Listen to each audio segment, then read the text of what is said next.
What's up, Dunwoody? Welcome back to the podcast. It's all about Dunwoody, Georgia. I'm Matt Weber, real estate agent who podcasts for fun. And we are brought to you by Village Orthodontics, my favorite orthodontist in town. They've done my teeth. They've done my wife's teeth. They've done my kids, or he's about to do. Dr. Brett's about to start on my kids' teeth. And wouldn't trust it with anybody else. Jenifer, welcome to the show. Thanks. This is I'm kind of going in blind here. I don't really know anything about you, but I know somebody that I respect introduced me to you, and so here we are. You are a new author on April 1st. No fooling. Yeah. So what is it about? You live in Dunwoody, right? I live in Dunwoody. Yep. Nice. What's your favorite Dunwoody spots? About 13 years. 13 years. Okay. So Yep. You know it pretty well. What are your favorite Dunwoody spots around town? NFA Burger, Barn, Los Hermanos, Vintage Pizza. Those are good ones. Good ones. All good spots. Yeah. Nice. And so you've been here for 13 years. Do you love it in Dunwoody?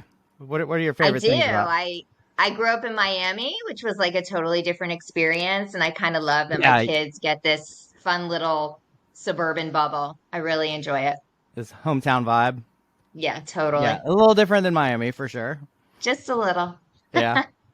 So, and this is your first book, correct? This is my first release. I've written a few other books, but this is the first one I'm releasing. Yeah. Pretty exciting, huh?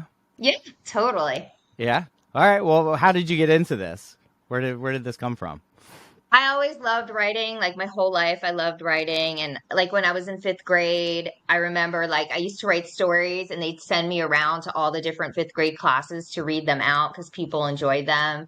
And I used to like send stories to like magazines when I was growing up. And then I don't know, when I went to college, I think I went to college in that time where like you wanted to come out with something very definable for a career. So I did not pursue writing, and I became an audiologist, which was a great career. Okay. By trade, I do pediatric audiology, specializing in cochlear implants, which was amazing. After I had kids, I kind of stepped back from that and was working for a cochlear implant company remotely, had some time on my hands. I read a book by Elizabeth Gilbert called Big Magic, which is all about creative inspiration. Everyone in the world should read it. It's amazing. Yeah. And it gave me the courage to pick up some handwritten notebooks I started in my 20s, a book I started in my 20s before I even had a personal computer, where I had handwritten out like 3/4 of a book. And I picked it back up and I wrote my first book. Yeah. After that. So the implants is no creativity, and then you had to brush up and start again, huh? Yeah, that's cool though. Implants does involve a certain amount of creativity and outside the box thinking. Cool. The passion and creativity for writing's always been there. I just I think what Elizabeth Gilbert's book did for me is give me permission to write it without having to be tied to some like super big outcome. Like I can only spend time on it if it's going to be a bestseller. I can only spend time on it if it's going to become a Netflix series. Like it helped me understand that if I have a creative passion, it's just good for my soul, and there'll be little moments of magic all around it. Yeah. And to let go of like an outcome and just do it for me. That's kind of how I was with the podcast. Like if somebody listens, that's great. If somebody doesn't listen, that's great too. So they'll make some, relationships along the way, and sometimes something pops. That's awesome. Yeah. So and the book already came out, right? It came out a couple days ago. It came out. I released it a tad early, so it came out towards the end of March. Yeah. Okay. An early release. That's surprising. Normally, don't they take longer than you would expect? Yeah, I don't know. Everything was just kind of going, but I also gave myself the room for mishaps to happen. So I didn't want to be under like pressure and forced to release it before I was ready. So I kind of padded a little bit to make sure that I was going to do it right. Yeah. Well, tell us a little bit about the book. It kind of stuck out to me on this email pitch that I was sent. That about the Facebook groups. Right. And, as a guy with a couple of big Facebook groups, it is interesting the people that post into there who Yeah. kind of maybe think that it's anonymous almost. Yeah. But you kind of went a completely different direction with it as it being a good thing. So the elevator pitch, if you will, is will anonymous social media posts expose the secrets of a picture perfect community? And I'm in a lot of different mom Facebook groups for all different things, for reading, for the city I live in, for all different kinds of things. And there is this feature to post anonymously, and I would see these anonymous posts, and some of them are really outlandish. And I just couldn't stop thinking, like, what happened? Like, what led this person to post this? And like, whatever happened? And then the comments would come up, and that's its own form of entertainment, what people are willing to Exactly. say in the comments. And I was in the middle of writing a different book, and I was like, this is a book. And I like got the pleasure of making up my own posts, telling the backstory and telling the resolution and all the snarky comments that come along the way. So Yeah. that's kind And of, that's what happens. yeah, that's kind of how it all evolved. Yeah. And so, okay, well, tell us about the characters. Tell us about, these are completely fictional people? These are fictional people. There's Fictional six town? different characters, six different posts. It's a revolving point of view. So every chapter you're kind of circling through the characters, and finding out about their lives, and you're there when they make the posts. And, the book touches what I think kind of sets my book apart a little bit is, well, a few things. First of all, women's fiction in general, I feel tends to be either about these very serious, dramatic topics or like kind of snarky and fun. And like my book is actually combines both elements. So, my book really talks about some very serious and deep issues, but it also has a lot of humor that plays in through the comments. So you get these great moments of like tear jerking, but you also get these great moments of like laughing out loud. Yeah.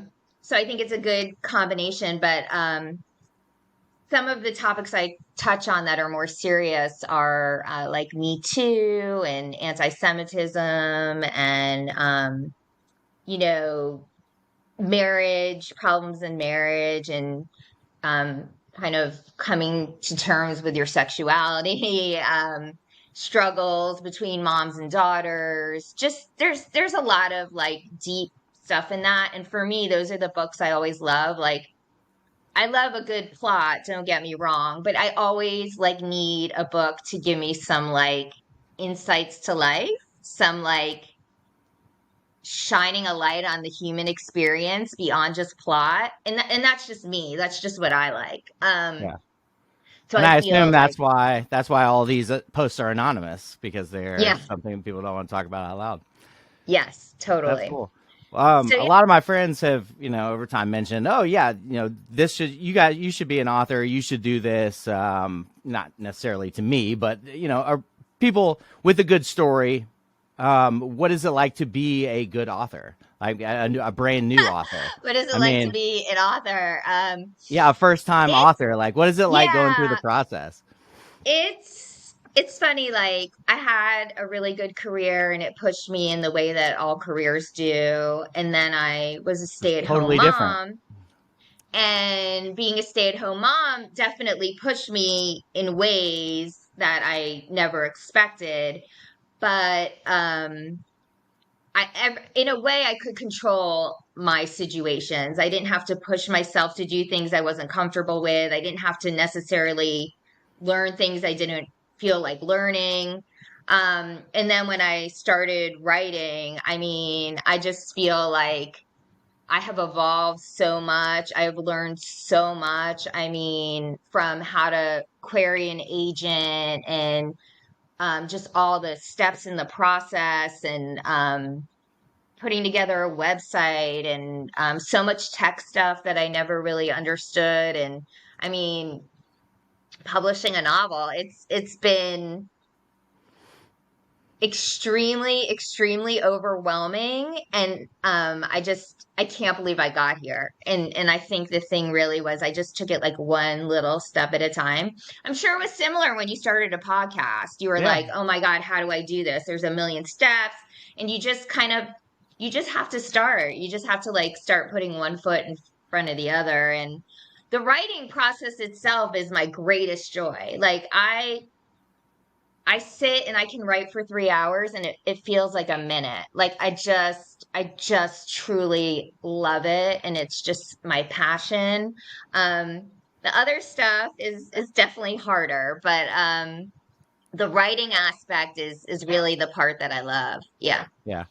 And it's nice seeing reaction back too. And you've had a few days now. You've probably heard a little bit of I'm reaction getting back. really great reviews on Amazon and Goodreads. So it's That's really, cool. really fun to see what people are Yeah. saying. Like, like a mom wrote like, this is so relatable. It could be about my town. And another one said, this is the perfect book club read. And I love everything about it. And it's just, I'm sure, when you get feedback too, Yeah, there's a but lot of it's also very parallels. scary because now I've made myself vulnerable to the world and there'll be not great feedback as well. Yeah. And, again, going back to Elizabeth Gilbert, she says a lot in her book just about, you need to do what you need to do, regardless of what anybody says. And, I believe that, but it's hard and it's scary. It is hard. I always liked dogs don't bark at parked cars. Like if a car's not actually Right, doing right. something, yeah. So you Yeah, gotta be doing something totally. for somebody to bark back at you. Exactly. I love that. I love Right. that. It's so true. But, I also, another influential person I love is Brene Brown. Can you Yeah, hear I my know dog? her I'm well. sorry. No, it's okay. Um, and she like is all about that Theodore Roosevelt quote, man in the arena. And it couldn't be more true. Like, you're either in the arena trying or you're a spectator, like throwing straws at the person in the arena. And it's so much easier to throw the straw than Yeah. be in the arena and like doing it. But you also, Yeah, I just I found couldn't at not least do that, it. yeah, I found at least that you don't really get that much negative. I thought that somebody would trash me, somebody would be like, oh, this is terrible, blah, blah. You don't really get it. You don't really get that many haters. And I Yeah. mean, it's kind of, being an author is probably similar to a podcast where you're not like staring at the person as they're listening to the podcast or as they're reading the book, and so you might get some feedback, you might not. Yeah. Yeah. That's So, funny. Well, that's yeah. really cool. So, and the book's called Anonymous Mom Posts, right? Yep. It's on Amazon paperback and ebook. Yep. Okay. Nice. I'm going to be doing a launch event at Book Miser, which is not in Dunwoody, but Where's it at? I think it's the Saturday before Mother's Day Okay. as a mom event. My whole thing is writing books for moms. The second book is done, the third book, the first draft is done, and they're all mom culture books. Well, that's Yeah. cool. There's a nice niche for that for sure, especially in Thanks. this area where we are right now. I know. Well, that's cool. Well, thanks for coming on. Thank Yeah, you check so out much. Anonymous Mom Posts, and yeah. Well, thanks for joining me, Thanks Jen. so much for your time.